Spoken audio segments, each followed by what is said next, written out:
Welcome everybody to another interview episode of the Video Game Newsroom Time Machine. Today we have a true legend of the industry, a man who was there not only at the beginning of Activision, the third-party publisher, but also the co-founder of one of the most important third-party publishers of the 8 and 16-bit and 32 and 64-bit eras, Acclaim. A man who is really a bedrock of the industry. Welcome to the show, Gregory Fischbach. Thanks, Carl. Nice to be here.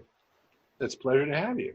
So, now, listeners may not know this. They know you as big boss at Acclaim, but you are, just like me, a lawyer.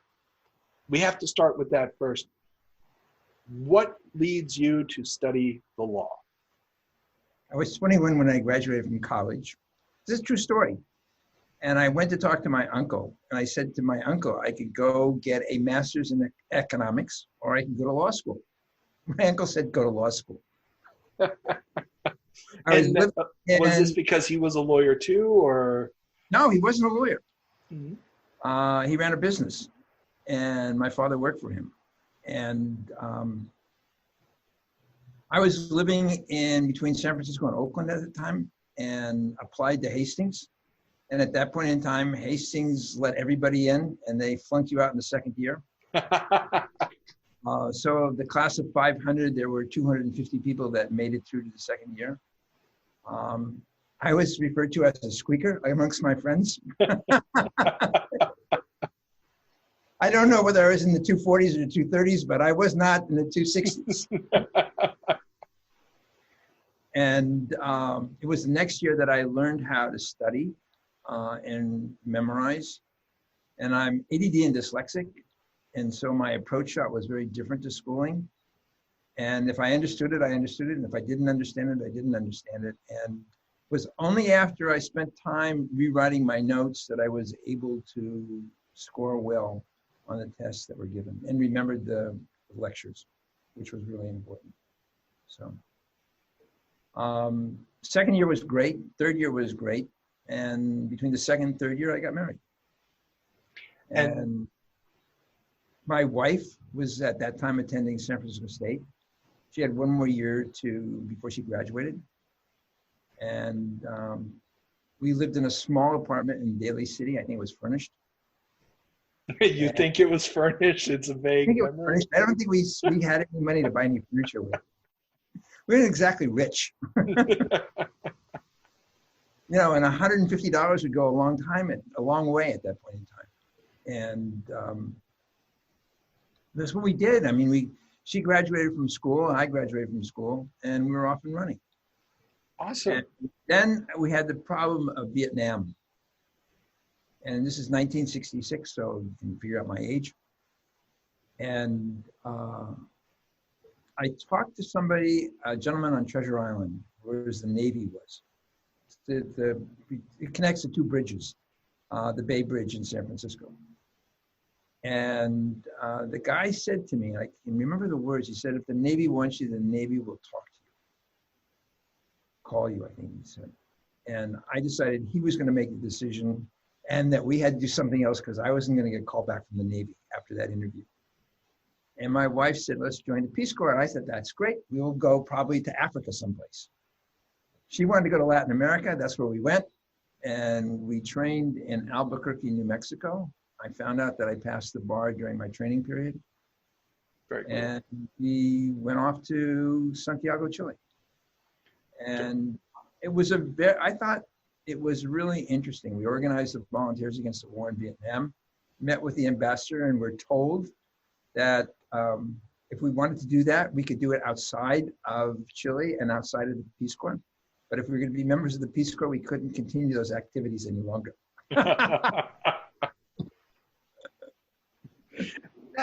I can see how there may have been a conflict of interest there that the government would not want to have published. Yeah. Yeah. But it was fun. I mean, it was real. And I think the best part was it was 3 or 4 minutes to make a call to the United States. So we would call once a week or once every other week. And we learned how to live in another country. And I spent the better part of my career traveling throughout the world in places that I wasn't very accustomed to. I spent a lot of time in Japan, especially with Activision, and a lot of time in Europe. And I had spent time in Europe with the music business because I was a lawyer in the music business before I joined Activision, and had a lot of friends in England, France, and Germany, and would spend a lot of time there and enjoyed it. And would go for 2 weeks, spend a week in Japan, and then spend a week in Europe. And just taking it back a moment, because we definitely need to get to that period. So you come back from the Peace Corps, you don't immediately get into the entertainment business. No, we went to Washington, D.C., where we were outplaced, as they called it. That was the words. And I said to Linda, why don't we stay here? I had one suit and maybe 2 or 3 ties and 2 or 3 shirts. I don't remember, not very much of anything. And went around knocking on doors. And I think that I was offered 3 or 4 different positions. The one that intrigued me the most was the one with the Department of Justice in the Civil Rights Division. And the gentleman that was the head of the division was a Republican hangover. His name was John Doerr. And he was the one that would march through the South and said, my name is John Doerr, D-O-A-R. And he was in Mississippi when he said that. And I think that's what it was. And he was very famous. And they divided the division into regional sections. I was in the central section, which basically was Ohio and Indiana. And we dealt with Title VII cases, which were equal employment cases. And I tried my first case during that period of time. I think we were given $16 a day to travel on for expenses. And they told us we could rent a Hertz card. That was the best part about the whole deal. Because the FBI was not capable of really interviewing people for us. And so we would go and knock on doors at early in the morning or late in the evening and talk to people and develop cases. And it was really exciting and very much a lot of fun. I made a lot of good friends there, still have them as well. So, I can imagine. And trying times. And how many years were you there? about 2.5, I think. 2.5. It was a very significant period of time because we went through Johnson was president. Katzenbach was the attorney general. The political party that you belonged to, nobody cared. It wasn't that important at that point in time. And the world was really different. And I can remember that J. Edgar Hoover walked by my door. My office was on the first floor, and J. Edgar Hoover would get out of his car and walk past my office every morning. And Deloche was with him. Wow. We didn't know all the stories then, but we know more stories now. I was going to ask whether or not you could hear the stiletto heels as he walked by, but yeah, okay. No, I shared an office with 3 other people, and it was a corner. And you can't get in the building anymore. I mean, they won't let you in the building, but the building was open at that point in time, and it was fun. And we could park in the circular area in front of it. And I can remember working all one night and getting in my friend's car. There were 4 of us, I think. We got in. We worked on a brief that evening. And Robert Kennedy had been killed that evening. And we got in the car about 5 o'clock in the morning and turned on the radio and heard that he had been shot. And I don't know if he pronounced him dead at that point in time or not, but it was not good. And we went through, when I was in law school, we went through John Kennedy being killed. And I was in, I had torts under Prosser. You know who Prosser is? He wrote the book. Oh, yeah. Yeah, torts, Prosser on torts. He was your... He was my professor. Yeah. Really? Oh, man. Yeah. And he got in at 11 o'clock in the morning, I remember, and he announced that they would close the school and that Kennedy had been shot. And that was closed everything down for the next 3 or 4 days. Wow. Well, and then we would watch Walter Cronkite.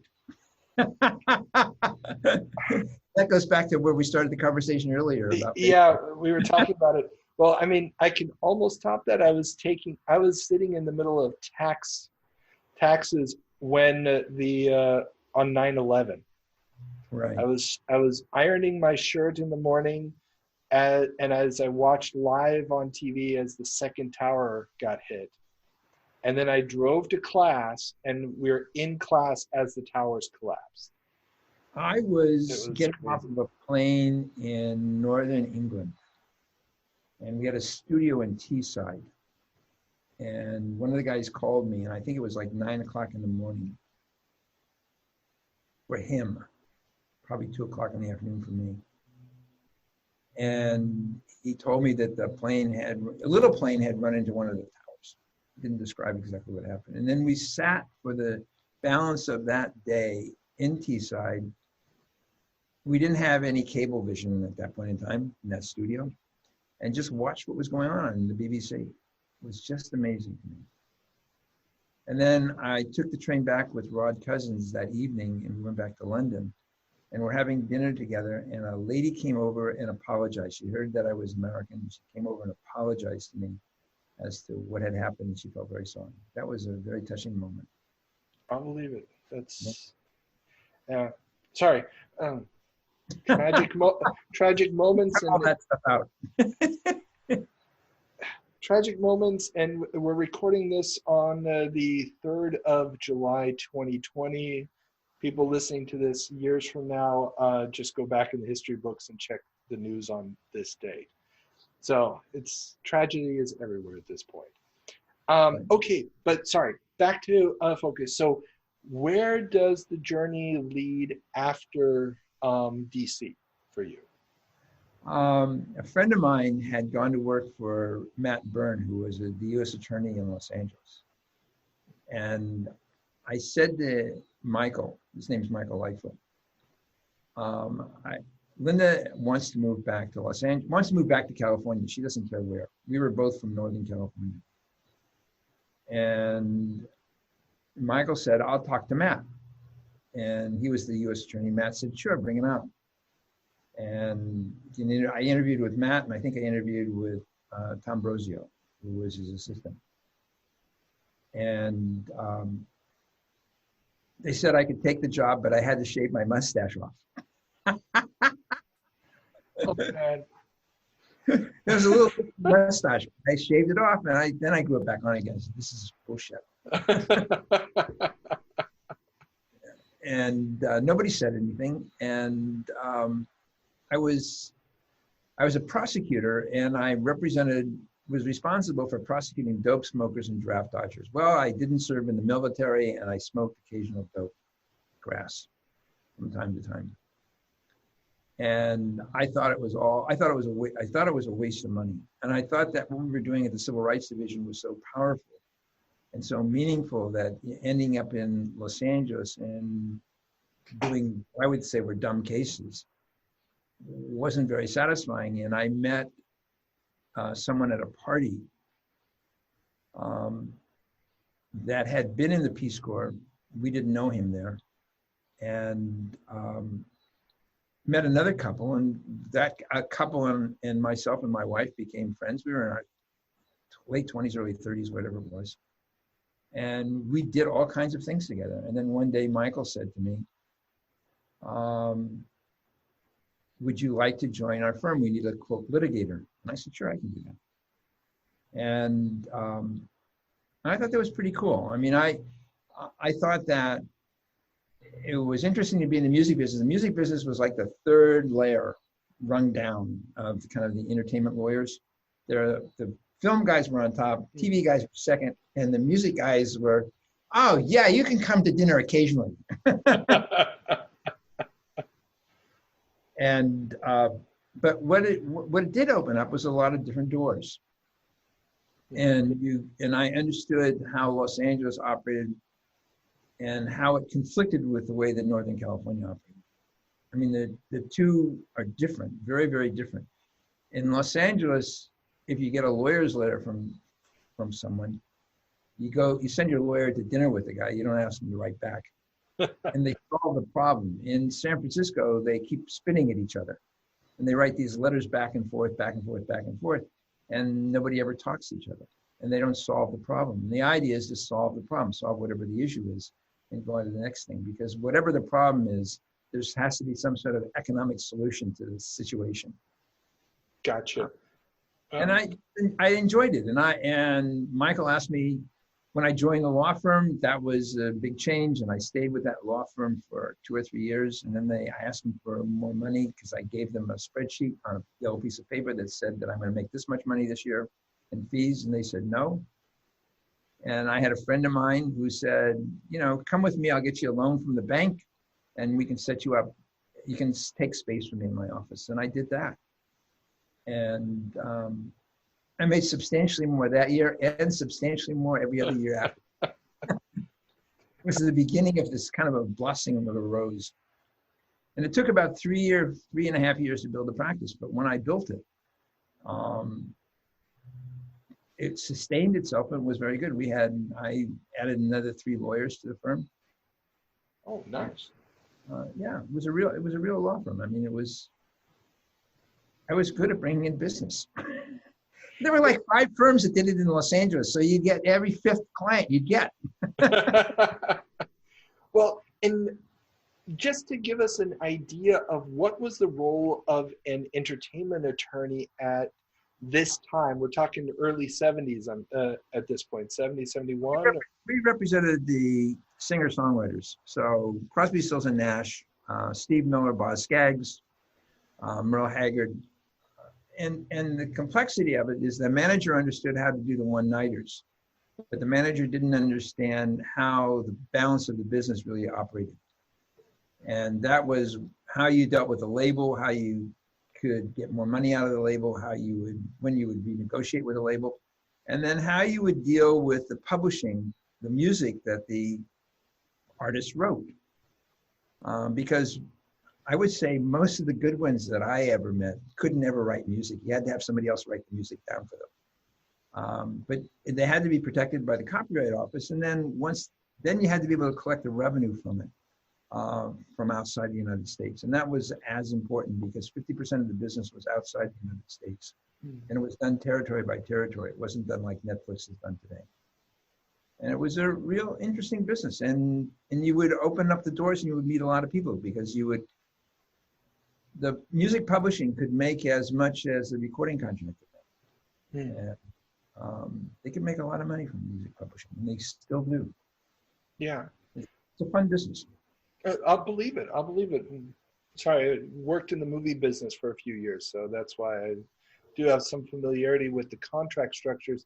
So you're the lawyer, but you're at the same time also doing a lot of what traditionally one would imagine the manager does, the negotiating and so forth. Yes, you would sit in the role of representing the artist in terms of their agreements with the labels, and then you would administer the agreement after that. There's a lot of problems that would always go on. Can they do this? Can they do this? What rights do they have? And blah blah blah. And you would handle their publishing company. I mean, I met Steve Miller. He walks into my office, and he says, "Okay, you're hired." And then the next day, or next couple of days later, I get a suitcase from him filled with envelopes.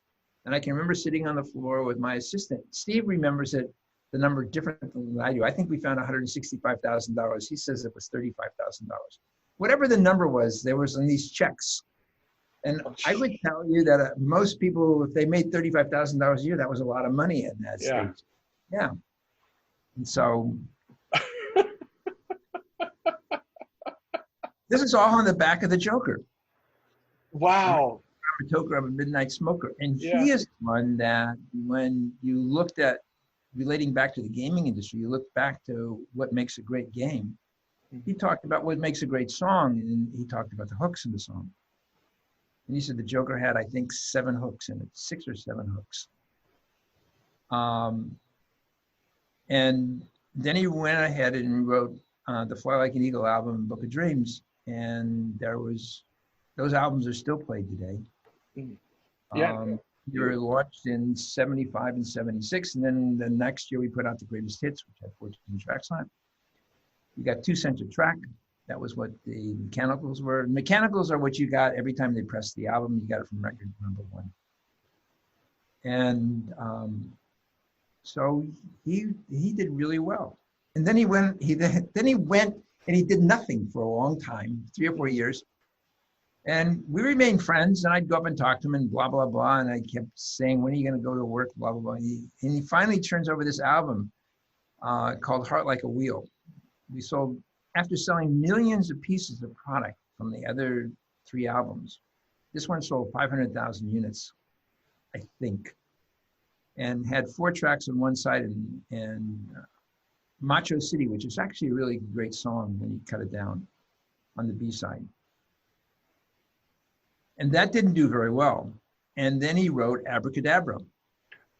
And he went back in the studio within 6 months after releasing Heart Like a Wheel. And Abracadabra came from Diana Ross. And he's following Diana Ross down the slopes of one of the mountains he skis on. And she fell. And that's where I want to reach out and grab you. Really? Yes. I didn't know that. Yeah, he had the melody all along, but he didn't have the words to the song. Words are hard. And then he put it all together. He went back to his hotel room and wrote the song. That's amazing. Oh. Yeah.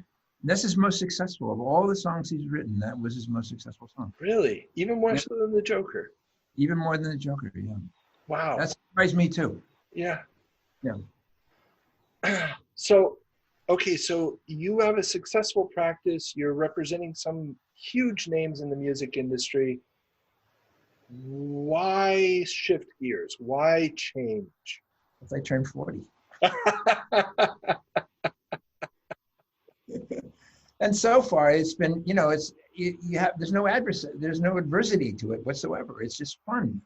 And I decided, you know, I would say to my friends, I can change wives, change sexes, or change jobs. You know, I say it as a joke. And when Jim Levy, who was one of the 5 founders of Activision, asked me to go look for a president for the international group, and I brought him back 2 guys. And then he sat me down for dinner one night and asked me if I'd like the job. And how did you know Jim Levy? Oh, he came out of the music business. How do you know anybody? It's all friendships. Okay. I didn't know he came out of the music business. Yes, he worked for GRT Records. Ah, okay. Okay. And GRT owned, I can't think of the name of the label, but they owned another label as well, Janus Records. Okay. And Janus was moderately successful, but GRT Records and tapes weren't very successful at all. And that was during a period of time in which you could license out the tape rights as opposed to just doing the record rights. You could do the 2 different deals for them. You could make it as complicated as you want to. Ah, okay. The ass to administer, by the way. Sorry, I can tell stories about whether or not you own the VHS rights or the Laserdisc rights, and whether or not now you have the DVD rights. Sorry, that was my battles in the early 2000s in the movie industry. So John Dolgen was the one that kept calling me up about Ghostbusters.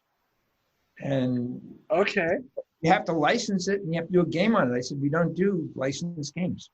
This was Activision. We don't do that, John. And he kept calling and calling and calling. And eventually we did it. I think David Crane wrote the game. It took about 6 weeks to write the game. It had music in it. And it was one of the most successful games that we released during that period of time. Absolutely amazing game. I grew up playing it on the Commodore 64. I love that game. Yes. I'll still break it out every year or so and try not to go broke at the end of the game. And I still suck at it, but I love it nonetheless. Yeah. But before we get to that, because that's obviously post-crash. So you come into Activision, and this is before they've released any product, before... No. Activision is going concern. Activision had made a lot of money, and they just went public when I joined it.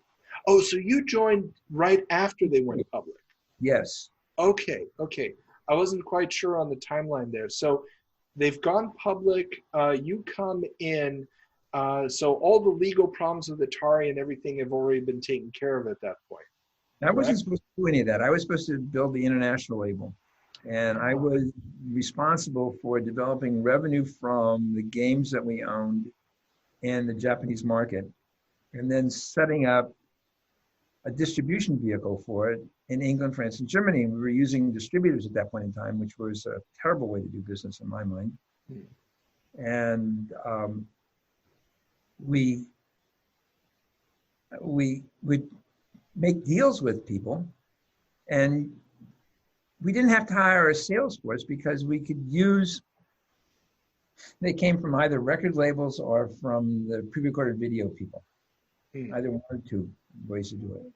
We would take money from the record labels and the video distributors because they were calling on the same buyers that we had to call on for games. And they would give us an advance based on our projected sales, which was very common in the music industry and common in the video industry as well. And that's what we used to fund the companies with. Okay. And I represented Richard Branson, and Richard built Virgin Records basically the same way. He controlled the product and the marketing, but would use Bertelsmann and other people for distribution. Pick, pack, credit, and collection, and shipping. And although he had to pay for the inventory, the record inventory was pretty cheap, certainly a lot cheaper than the games. He owned and controlled what his destiny was going to be. If you could market, if you control the marketing of something, you actually control what's going to happen with the product.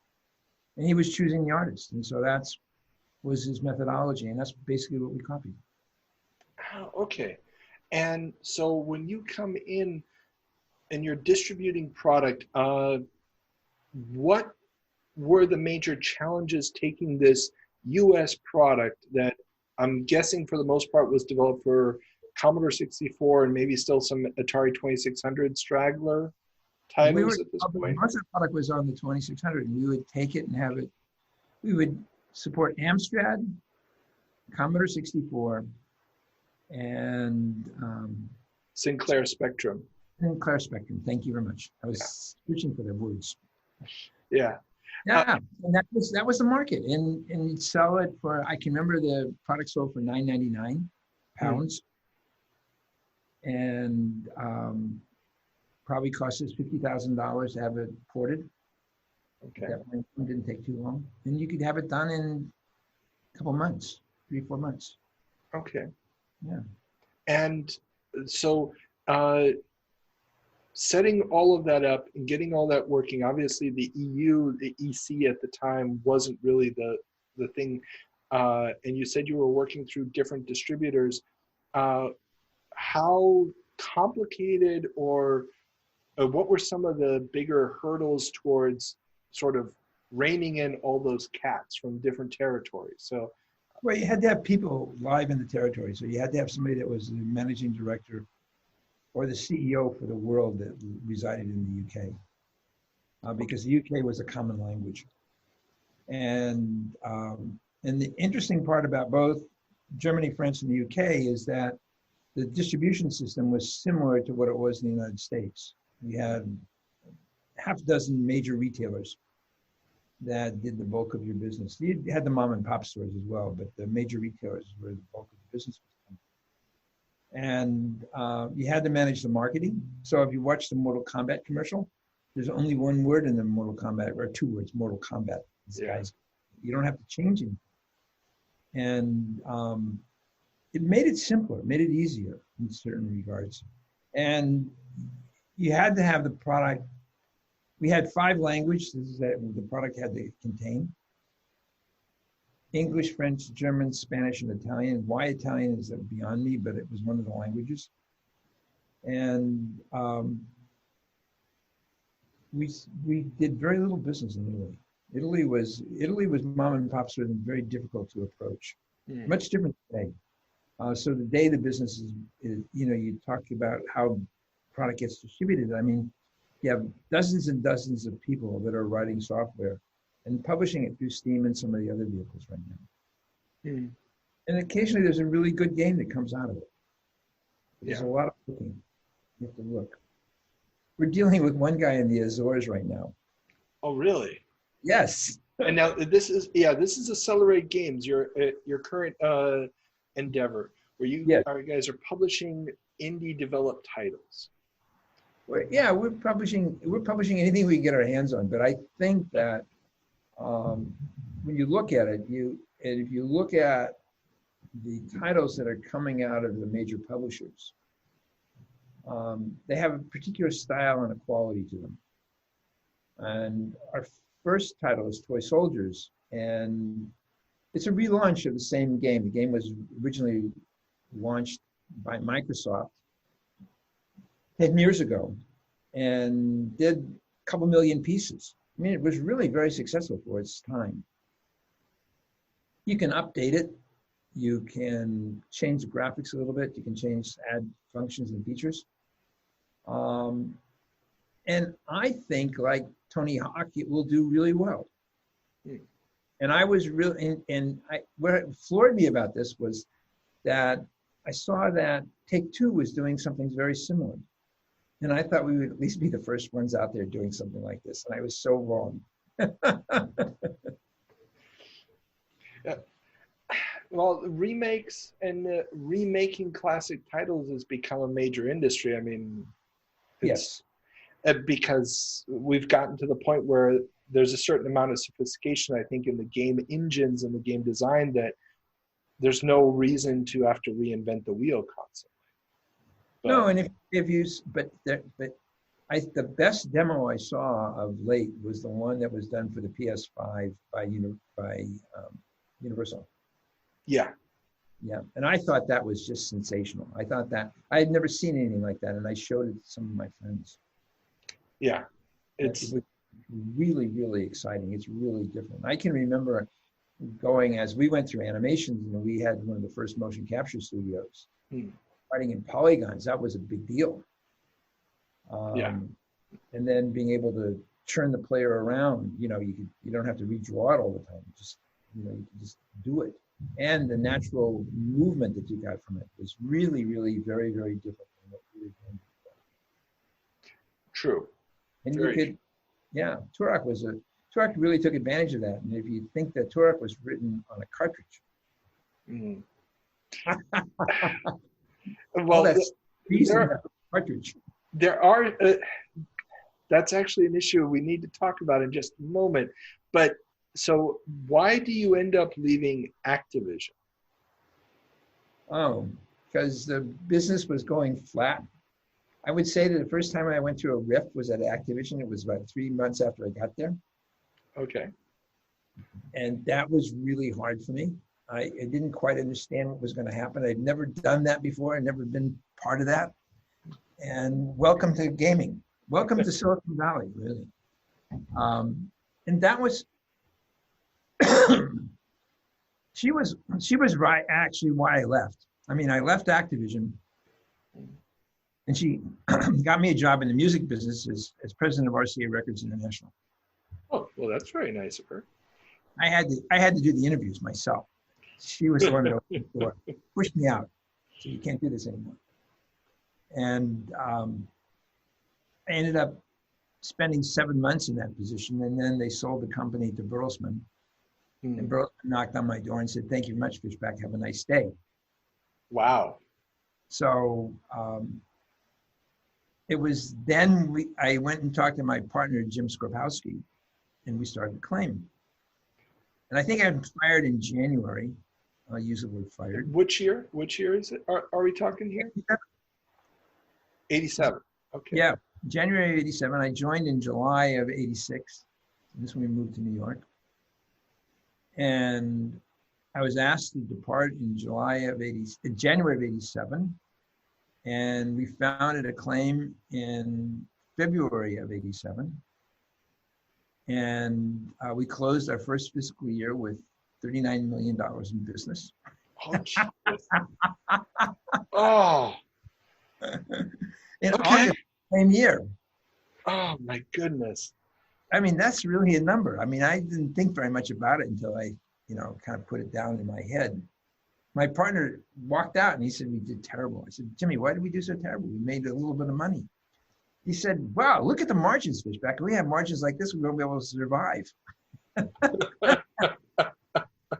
And I think we probably had margins of 14 or 15%, and that's what we operated on, the balance of the company. But it worked, and that was what was amazing about it.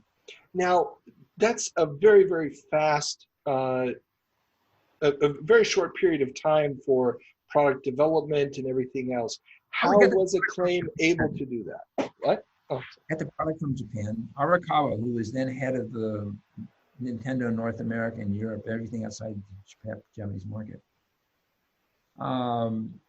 called up. And this is when it was very difficult for him to get publishers to come to the United States to publish their games.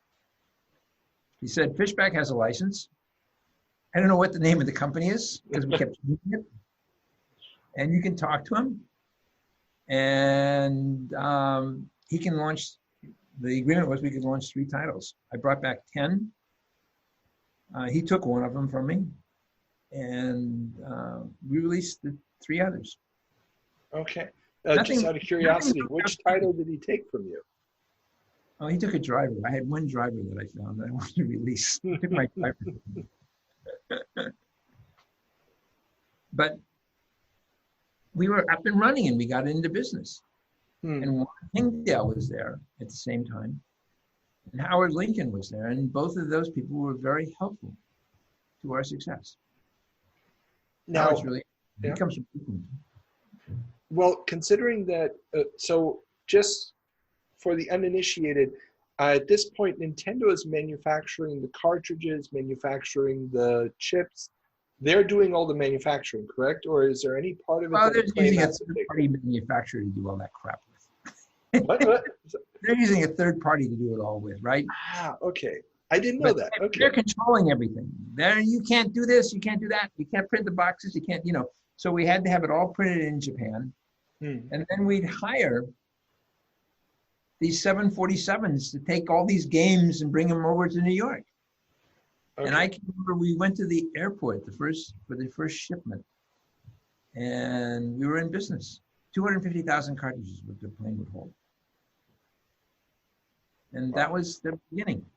And it was really exciting. I mean, we didn't expect to be as successful as we were, nor did we understand how successful we were. But it was really fun. It would go up and down, and you'd end up with your hands on the wall saying, how are we going to get ourselves out of this one? But it was very exciting, and the Americans wouldn't talk to each other.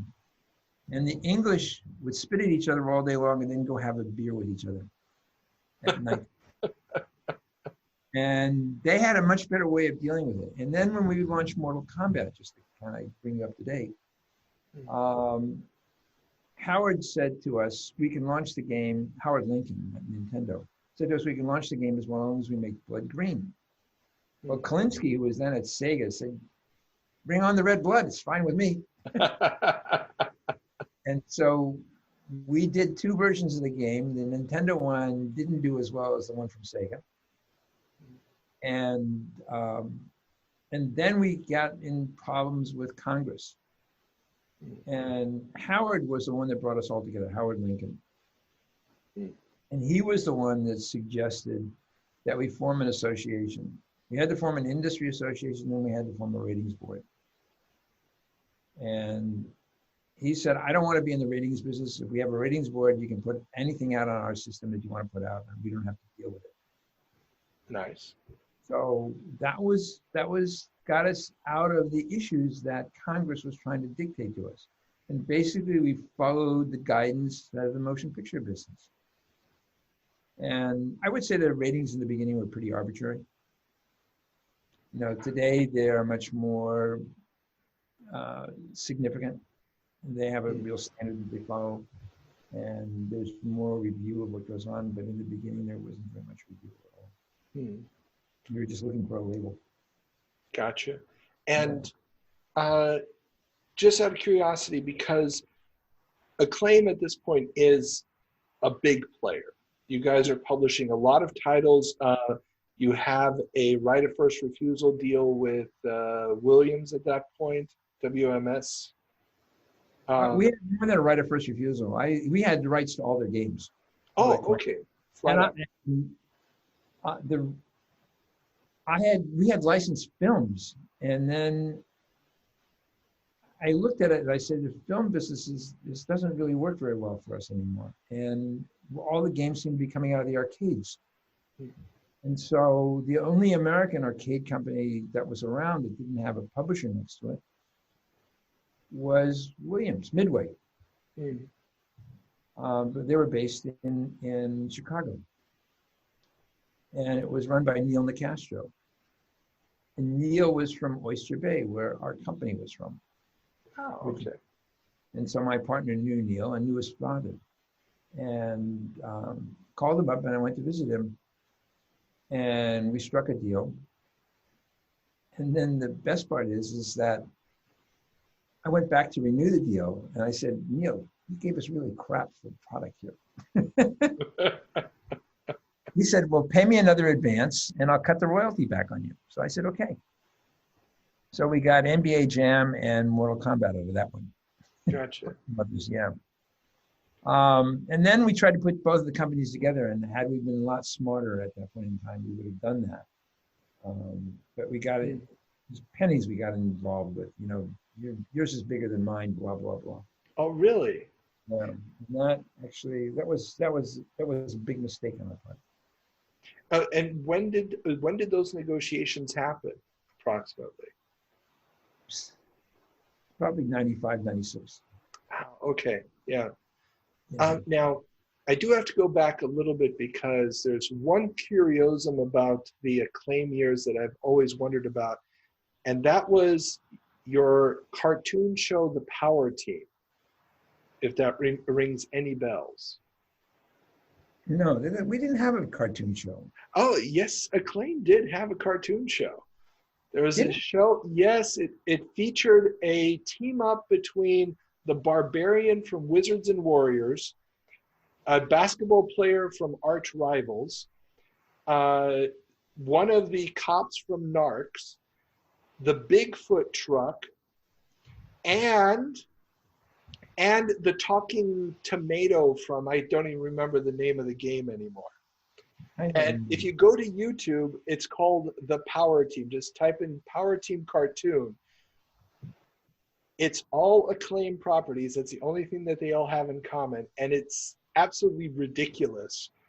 And I was just wondering how the heck that happened. Wait, I can pull up. No, I don't remember doing that. And I did all those. You don't remember doing this? Oh. No. 1 second. This is Wikipedia. Yeah. Video Power. During the show's first season, while there were 33 episodes in the first season of the Video Power, only 26 episodes of the Power Team were produced. As a result, some episodes of the Power Team would be aired more than once. The Power Team segments did not appear in Video Power's second season. I don't remember that show at all. Okay.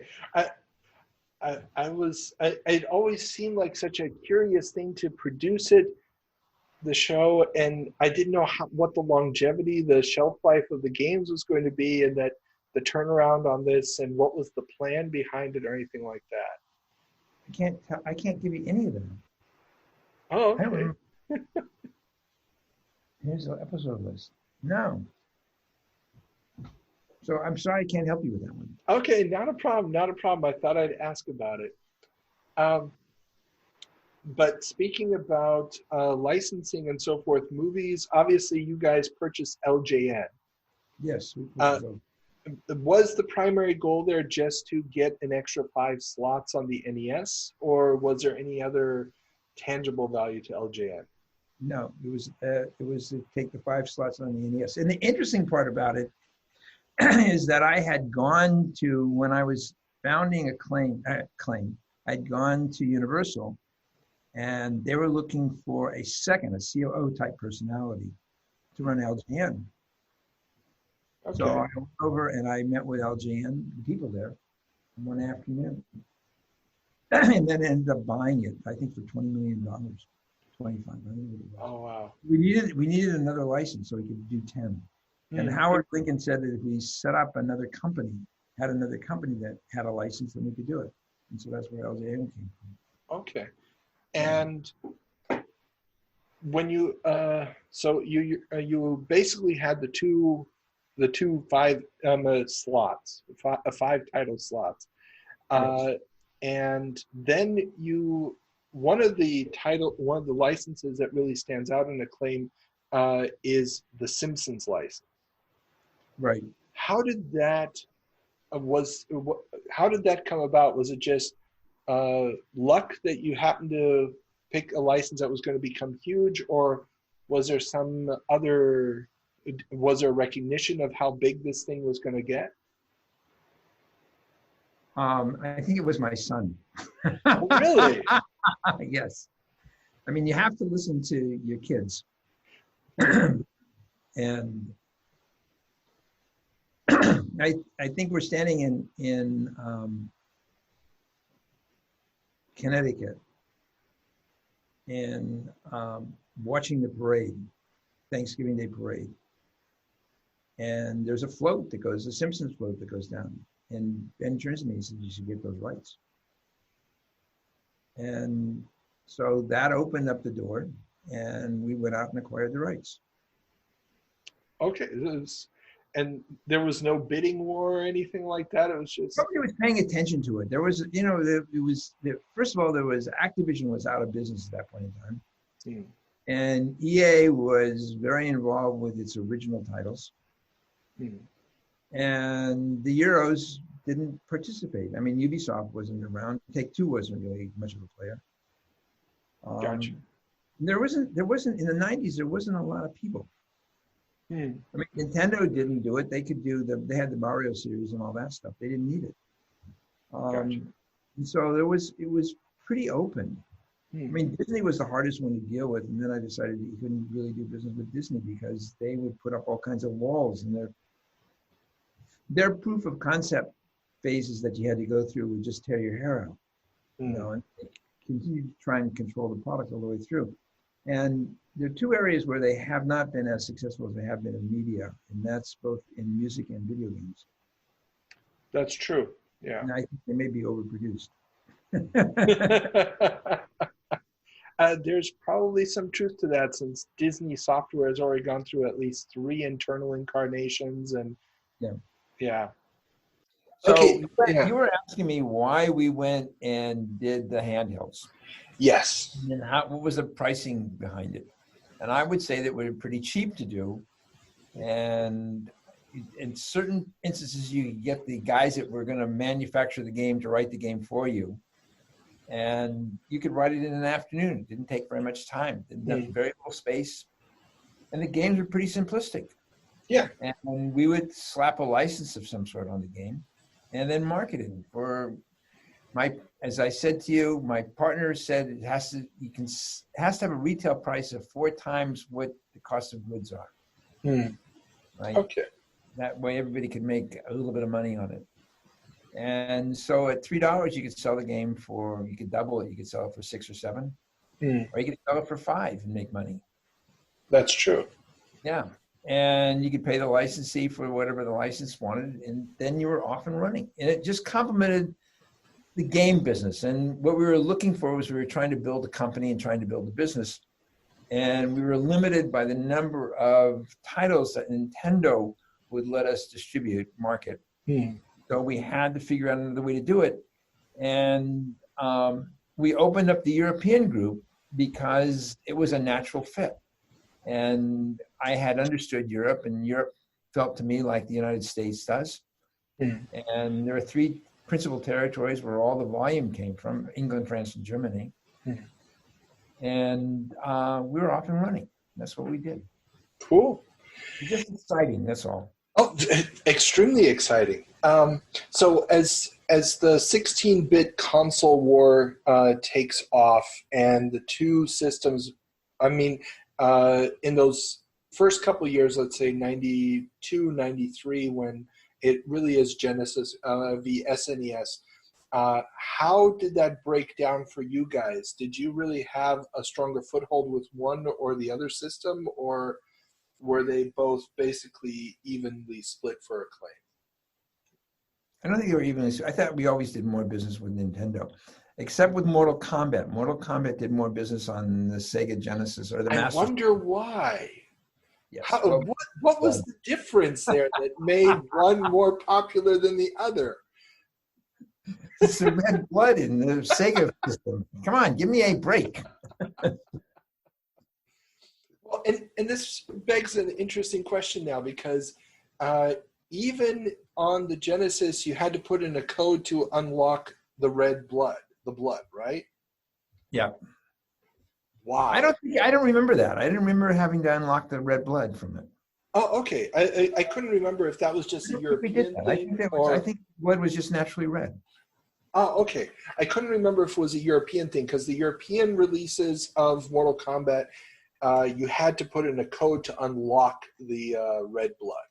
In Germany, we had a problem with it. Yeah.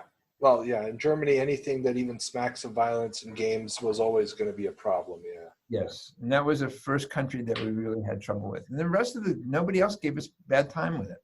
Oh, okay. Yeah. But you did get called up to testify about it. And we talked about a little bit about last time. You said you didn't really understand it. It was just cartoon violence. And Howard Lincoln had called you guys all together for the ESRB. Was there any pushback from any other members of the industry against some kind of ratings board or rating system? No, I mean, what Howard did was he brought Sega, myself, and Sega, Acclaim, and Electronic Arts to the table. That was the business. It wasn't a big business.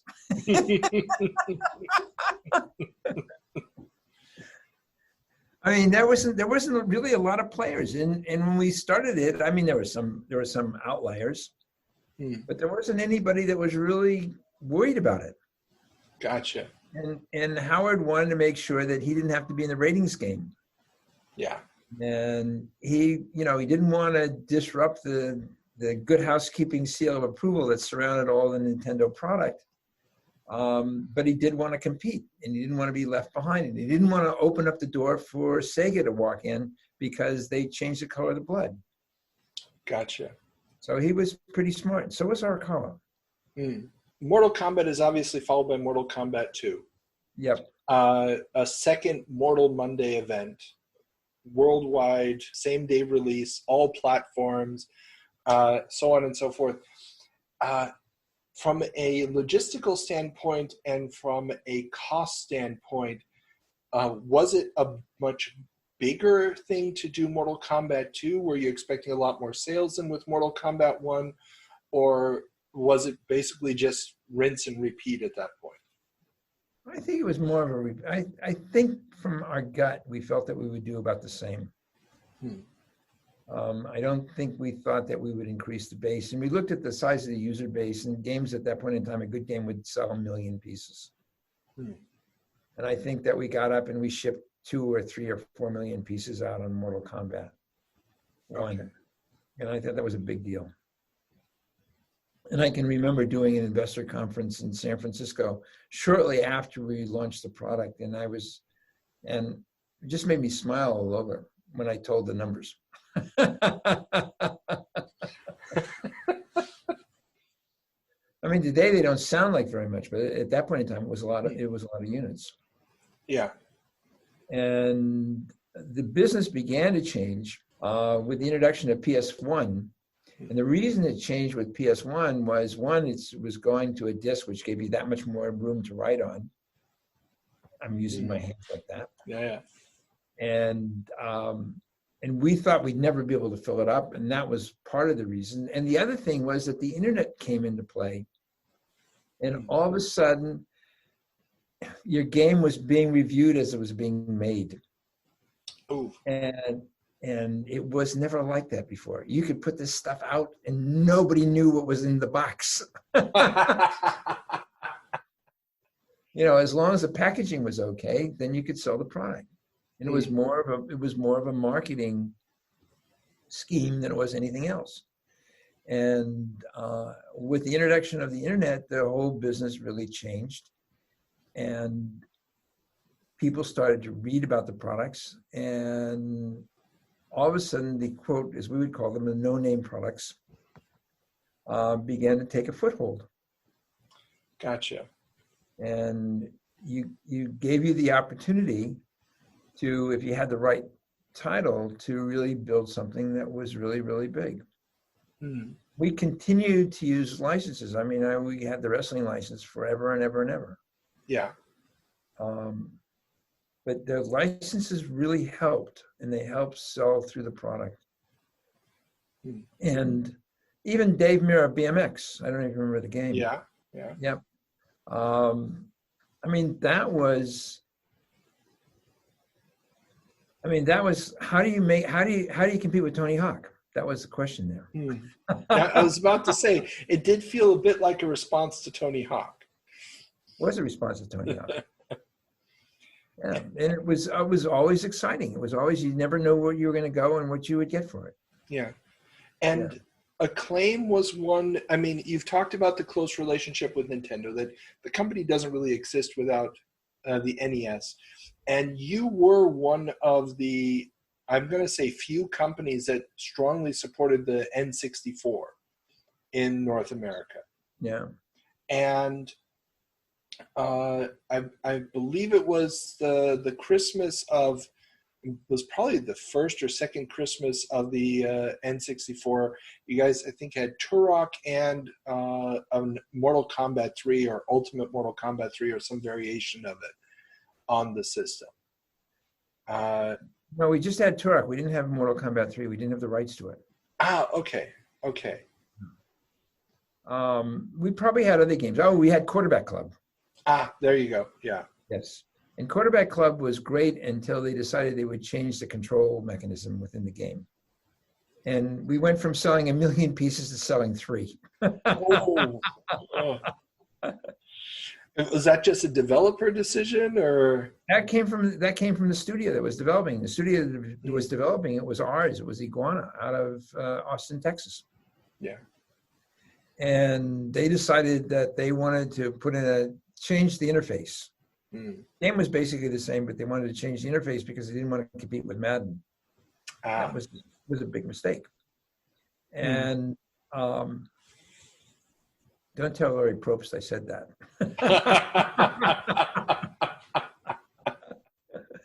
And Turok my lips are sealed. I can remember Turok. Turok was really exciting because Turok was the first game that really had polygons that was written for the N64. Yeah. Even Nintendo was amazed with it. Well, and I remember Turok was kind of really stood out in the lineup because, I mean, yes, the N64 had that very kid-friendly vibe of Mario and Pilot Wings and so forth. And even though I think there was one title from LucasArts, Shadow of the Empire or something, so it was just faceless stormtroopers that were getting shot. But this was the first one that seemed like a more mature action game, and it sort of stood apart. Do you think that had an influence on Turok's success on the system beyond just also being a good game, or? I think it was a really tight game. I think the graphic quality was really interesting. It was the first time that you could see that kind of a representation on that piece of hardware. And I can remember standing in front of a group of investors and playing the game and demonstrating it. And they all just kind of like, I can't fucking believe this. You can't use those words. Yeah. I mean, they couldn't believe that it was coming out of that tiny little machine. And it was Nintendo's mistake. They should have done something with Sony. That was a big mistake on their part. Yeah, the famous CD add-on for the Super Nintendo. If they had stuck that out, they wouldn't have had Sony as a competitor, at least not that quickly. The companies would have figured out how they were going to do business, because the Japanese did business differently than the Americans did in terms of how they collaborated from time to time. And I thought that Nintendo was really smart. It had one of the best designers in the whole industry, Miyamoto. I mean, he really understood gaming and knew how to write a game. And that was really special. So, yeah. And touched on it briefly with the Mortal Kombat issue. How does the relationship, you talked a little bit about it, about, maybe you guys could have acquired Williams or merged with Williams at some point. What are the effects of that relationship breaking down? How did that influence Acclaim? I think that we lost the rights to Mortal Kombat. That was one thing. We could have held it. And the home rights were more important than the arcade rights at the end of the day. And they had an ability. They had 2 or 3 groups within the company that actually wrote really good software. The guys that wrote NBA Jam and the guys that wrote Mortal Kombat. Matt Booty is over at Microsoft now. Yeah. Yeah. And he's got a really important job there. And I think Microsoft is a really interesting company. I mean, yeah, maybe at some point it'll amount to something. I mean, yeah, weird little startup in Bellevue. I didn't say that part. We got hot real quickly. Yeah, Acclaim went from being a name that nobody had heard of because you didn't release anything before the NES, and then very quickly Acclaim was everywhere. Well, we got it everywhere because of the feet on the ground. And we figured out, and I followed Richard Branson's model for distribution in Europe. And that actually what was that really exactly? Well. What was that model exactly? You could go and deal with a record label or a video distribution label, video cassette, right?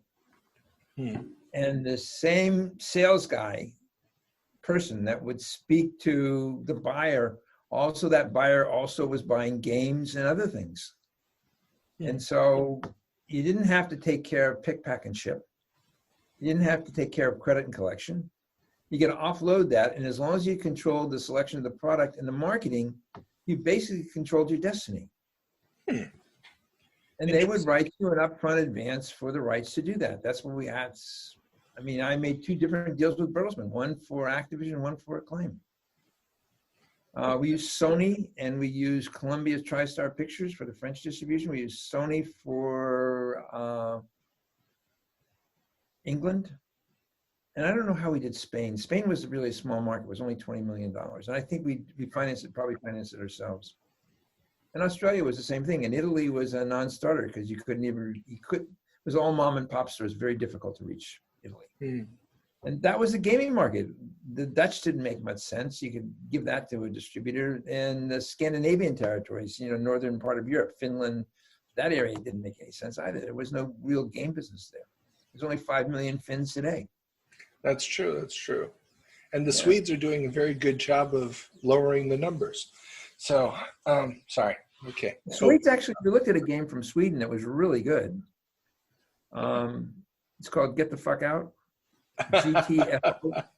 The title of the game is. And the guys knew what they were doing. We were really interested in the game. The game was really good. You can play it on Steam. Yeah. No, they have some amazing coders. I mean, the demo scene. I was an Amiga user. The stuff that was coming out of the Scandinavian countries from a technical standpoint was absolutely phenomenal. And you got the guys who are the guys who do Battlefield nowadays. DICE, I think. Right. Yeah. And the other big market that's cropped up today is Poland. Oh yeah, tremendous size. Yeah, I don't know what it's like to do business there, but there's certainly a heck of a lot of developers. And even, I mean, I was on the game industry call, and even there we got, I think there was 1 group from Argentina and 3 groups from Chile. Why not? I mean, if you got a computer, you can learn to code. It's, I mean, the sourcing becomes easier as long as you're using international digital distribution. Yeah. So, and there's 2 engines you can write on Unity or Unreal, and it basically port it to anything after that. And the porting cost is relatively nominal. That's basically true. Configuration of the controller. If I understand it, I've never done that stuff. Well, and the porting actually brings me to a topic I wanted to talk about today. Sorry, away from the small talk and back to a little bit here. So we talked a little bit about Acclaim jumping onto the Genesis. We talked about Acclaim getting onto the N64. But going back to '89, when the Game Boy comes out, you guys had a strong relationship with Nintendo. How big or important or different was the Game Boy market from what you had already done on the NES? No, it was just, the games were smaller. I mean, you can't even think about how tiny they were. It was like writing for an iPhone 1. I don't remember. I mean, it was just, I'd say port it, we'd port it. Kombat on the Game Boy. I mean, that, doesn't play exactly the same, but there was a market out there for it. And you wouldn't sell as many units, but it did really well. And you were looking for the numbers. You were trying to develop a company. You knew the higher the volume, the more profits you could create, the better the stock price. And it claimed Jimmy and I owned 80% of the company. Ah, okay. We didn't have any venture capital. I mean, you couldn't raise money. We borrowed $4 million in the beginning from somebody who didn't ask. They just wanted interest. They wanted a high rate of interest, and they didn't want any kind of covenants that dealt with ownership of the company. Damn. And money. And we were, I would say, Jimmy, I mean, I can go back and forth to Japan, and he said he was on his knees. He said he wore out his knee pads. And I said, were you lucky today? He said, nope, I just wore out my knee pads. And then I'm sitting there in a hotel room, and one day he says, we found somebody who wants to give us $4 million. That's what we needed to buy the inventory from Activision, from Nintendo, excuse me. And we were off and running. And I had written an internal memo to Jim Levy at that time after a meeting with Nintendo, and said that we shouldn't do this because you had to pay for the product up front. And that came back to bite me later on, because people looked at me. I had a nice position there, and they looked at me as being one of the kind of spokespeople. And how could you support Nintendo if you told everybody they shouldn't pay for the product up front? And it was a different kind of a model, but we played the game, and sometimes you'd win and sometimes you'd lose. Yeah, well, that's I've talked to Bill Steely of Microprose. He said Nintendo had approached him also early during the NES's life, and exactly on that point he decided not to develop for the NES initially because of that pay up front. He ended up saying the Microprose name again is being activated. Did you see that? You must have heard that. Yeah. And it's a very interesting way that it's coming back. I mean, the game engine that they're using, I believe, is used for professional simulations for military training. So this guy who developed that engine and now is just adapting it into different scenarios for Microprose games. So it's a good name, and it's a market that is underserved nowadays, the simulation market. So, you'll see. It depends on what they do with it. And the game is the game is the game. This is true. And there's just a lot, there seems to be a market for everything right now, because if you go into Steam, you can find prices from $5 or $3 all the way up to $50, $60. And nobody uses pricing through the digital stores as a means of marketing. They put the extra money in the product. And so I was thinking about this. I mean, the way that the retail market worked was that the larger retailers, the EBs and the GameStops, or whatever the GameStop predecessor was besides EB, Broderbund. Software, etc., and Babbage's. Babbage's is what I was trying to think of. But they would mark the product down. You'd sell it to them for the same price point that you'd sold everybody else, but they would discount the product to attract the early sales. And they'd jack up the price, in the later days of the product, in the third or fourth or fifth week. And what happens with respect to, like, Epix doesn't charge as much as Steam does for distribution. They charge 15 points, I think. But neither one of them actually use pricing as a leverage. Epix is starting a free giveaway program. Or started a free giveaway program where they'll give it away for 24 hours or something like that. which is a good way to market. I mean, that's an interesting thought process. And our first title is Toy Soldiers. We haven't announced that. And we acquired the rights back from Microsoft. And I thought that was really unusual for them. The product was still selling in their stores, online. It was selling, maybe 10,000 units a year, not very much. And they said, the author of the program asked for it back again, D.R. Albright, and they gave it back. And this has some, they wanted something for it. I mean, nothing's for free. Of course.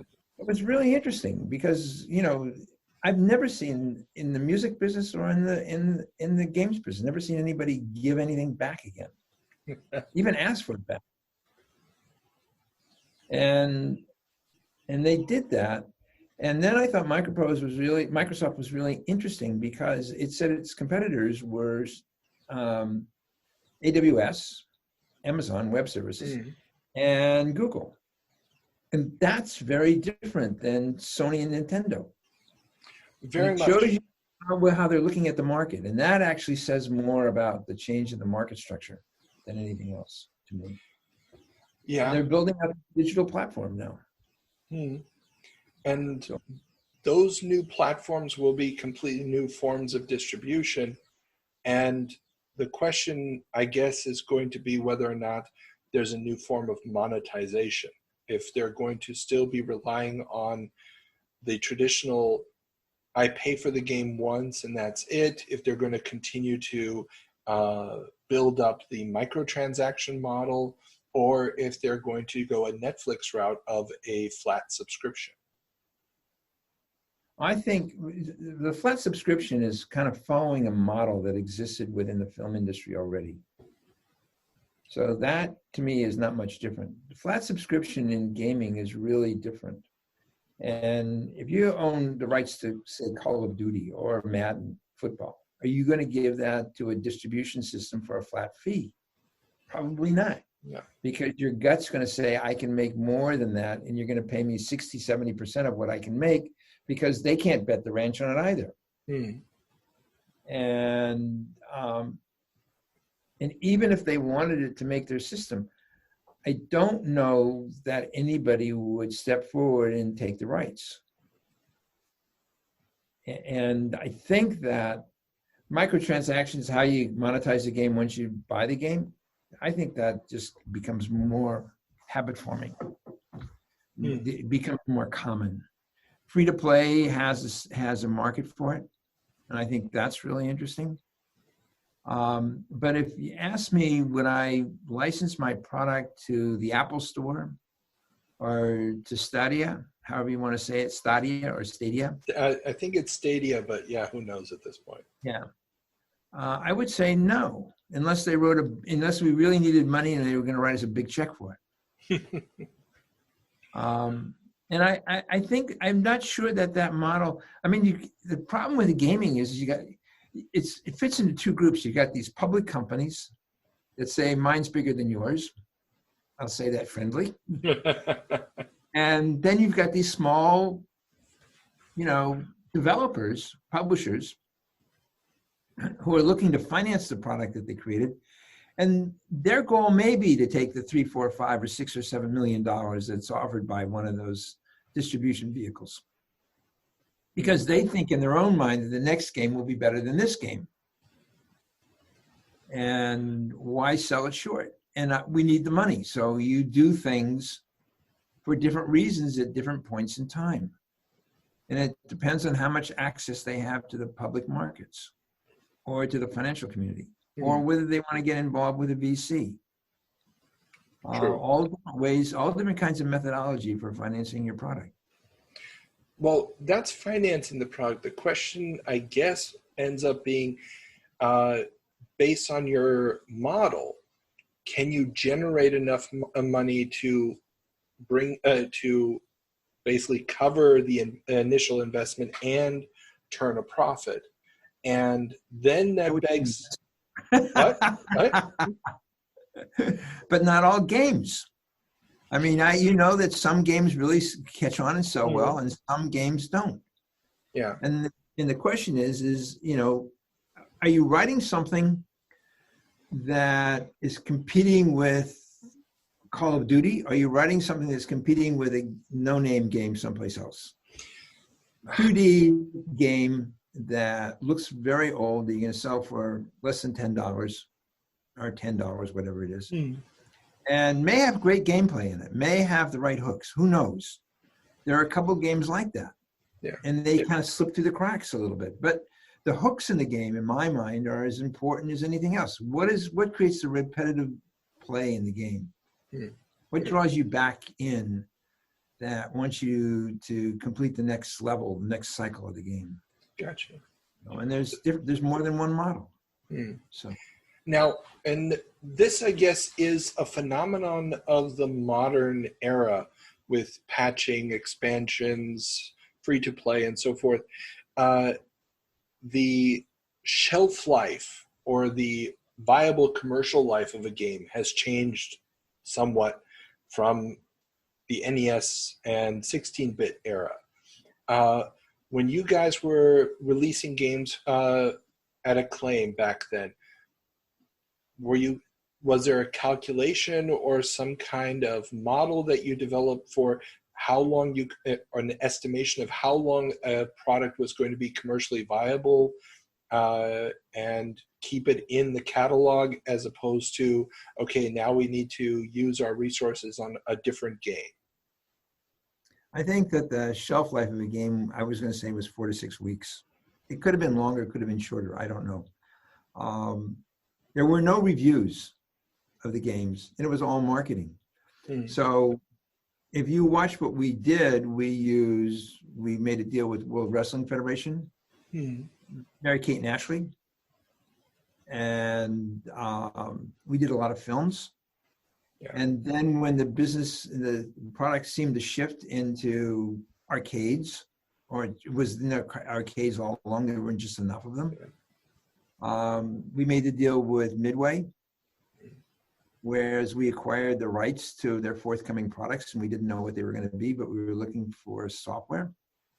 And we also had a grouping of products that were in the sports area, and those were repeatable every year. So we had All-Star Baseball, Quarterback Club, NBA Jam, and we had a basketball game before NBA Jam.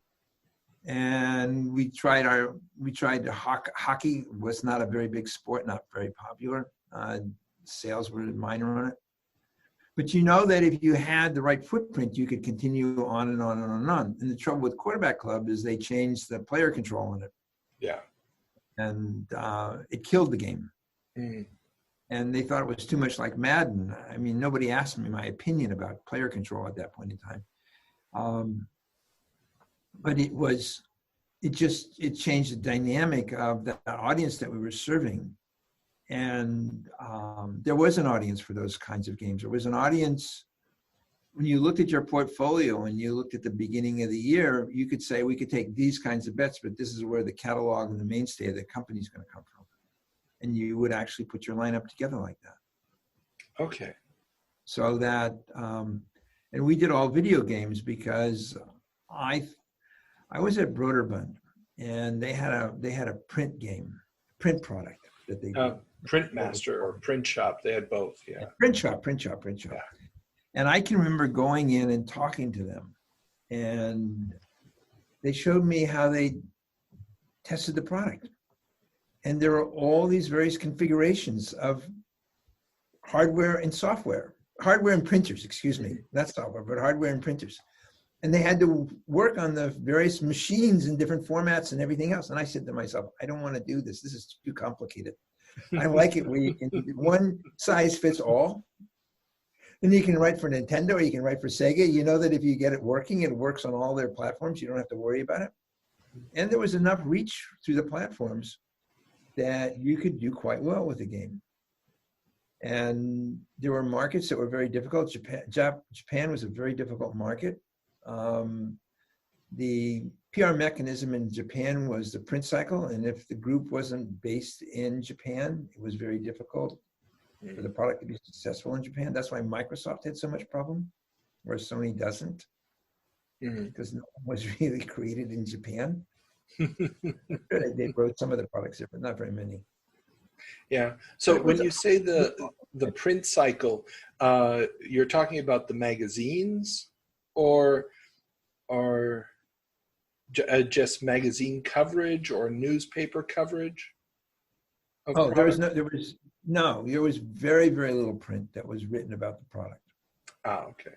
Wasn't like even the music business had, when I left the music business in the middle 70s, early 80s, I left the music business, and it had tip sheets that were distributed to the disc jockeys about what was being played and who played it. And the things that they talked about in terms of how you got a record played, a single played, were absolutely correct in my mind. Are we talking payola here, or? We're not going to use those words.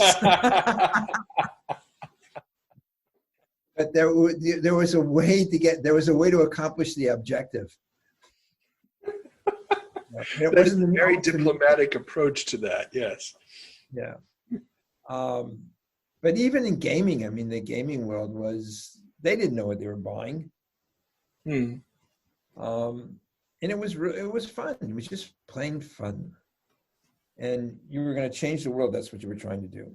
Who knows? Great. And the world is a different place because of it. There's gamification, if you will. Yeah.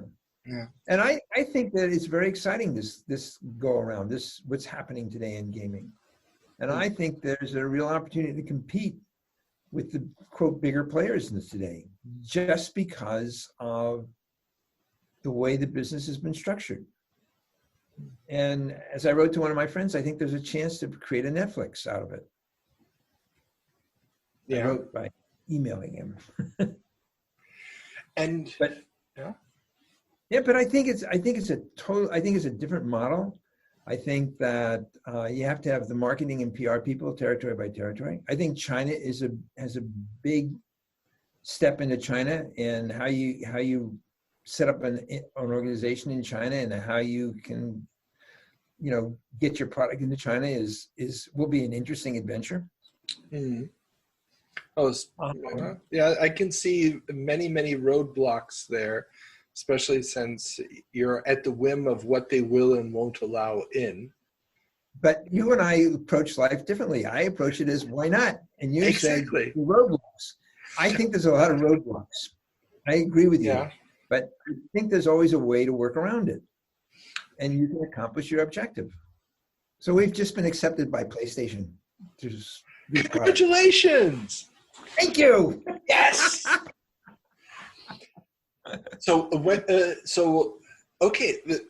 Okay. I've got to ask. So, what is that process like? As far as you can actually talk about it, but what is the process like? It depends, I think, on who you are. I'm well known there, so the people know who I am. They know what my history is, and it was 1 second, and it was pretty simple. And I think for some people it's very hard. I think they run you through. They want to know who you are, why you're doing what you're doing, and blah, blah, blah, blah. I don't know. Brett did this, and I just sent this copy of it. This is great news. Your application has been accepted. You're on your way to becoming a PlayStation partner. It's part of the process. So this will allow you to. I think for some people it's really hard. I think that they don't let everybody in. And when we did it in the beginning, of course, they were very friendly to us because we were very successful at that point, major company. But there's a lot of people that knock on the door, and not everybody gets through the door. That's what my understanding is. And I think that the door's a bigger door today because it's digital, and they're looking for stuff to fill up their pipe with. They don't have to be quite selective as they were before. And all of them have a process whereby, I can remember spending a ton of money on one game, and somebody raises their hand from the back of the room and says, "I don't like it." I said to myself, "You didn't spend all this money. How do you know whether this game works or doesn't work?" And it's expectation reality. And I mean, we had one game that the reviewers gave 100 to, and it was perfect, right? And we sold 3 pieces of it. I mean, it just was like, no, thank you. Don't want to do it. And didn't work. Then you had games that would score really poorly, and they would sell a ton of units because whatever it was, the name on the box brought everybody into the store. Gotcha. And I can remember calling, I mean, in the early days, calling on Kmart, and the buyer's name was Gene Rakowski. I do not know how to spell Rakowski. And he says, Fischbach, can you bring me a title that I've seen before? I will launch it for you, but I'm not taking this. And this game that I had in my hand was one of our first games. And I found Rambo for him. Brought it to him. We took it. We didn't play Rambo all the way through. Rambo turns into a frog at the end of the day. That's going to conclude part 1 of our interview with Greg Fischbach. Check back for part 2, where we're going to keep going deeper and deeper into the mechanics of the games industry. I hope you've enjoyed another Video Game Newsroom Time Machine interview. You can leave us comments on Twitter, Instagram, and if you like what we're doing here, drop us a couple of bucks on Patreon. All the links are in the description below.